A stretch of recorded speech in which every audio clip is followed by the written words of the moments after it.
സുധീഷ്, പ്രശസ്ത സംഗീതജ്ഞർ ജയവിജയന്മാരിൽ ജയനും ഓർമ്മയായ സാഹചര്യം അദ്ദേഹത്തിൻ്റെ സംസ്കാരം ഔദ്യോഗിക ബഹുമതികളോടെ ഇന്ന് വൈകുന്നേരം നടക്കും. പൊതുദർശനവുമായി ബന്ധപ്പെട്ട് നമുക്ക് നൽകാനുള്ള വിവരങ്ങൾ എന്തൊക്കെയാണ്?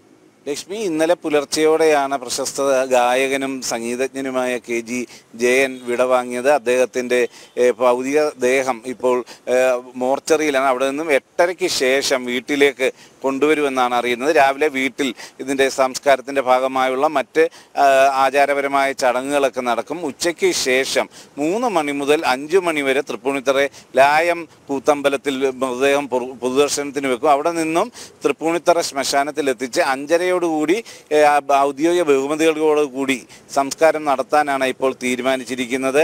എന്തു തന്നെയായാലും നമുക്കറിയാം, തികഞ്ഞ ഒരു അയ്യപ്പ ഭക്തനായിരുന്നു. അത് ഇദ്ദേഹത്തിൻ്റെ സഹോദരൻ വിജയനും രണ്ടുപേരും ചേർന്നുള്ള അയ്യപ്പ ഭക്തി ഗാനങ്ങളിലൂടെ അയ്യപ്പനെ സ്തുതി പാടിക്കൊണ്ട് തന്നെയാണ് ഒരു സംഗീത രംഗത്തേക്ക് ശ്രദ്ധ നേടുന്നത്. അതിനുശേഷം 20ഓളം സിനിമകൾക്ക് സംഗീതം നൽകി. പിന്നീട് മയിൽപ്പീലി പോലത്തെ ഭക്തിഗാനങ്ങൾ, അത് ഇപ്പോഴും എക്കാലവും ജനഹൃദയങ്ങളിൽ തങ്ങി നിൽക്കുന്ന ഗാനങ്ങളായിരുന്നു.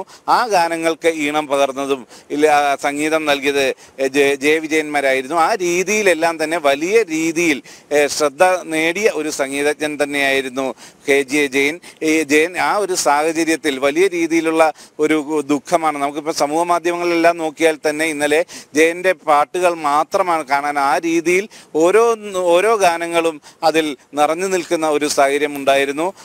അതോടൊപ്പം തന്നെ എടുത്തു പറയേണ്ടത്, പ്രശസ്തനായ ചലച്ചിത്ര താരം മനോജ് K ജയൻ്റെ പിതാവ് കൂടിയാണ് ഇദ്ദേഹം.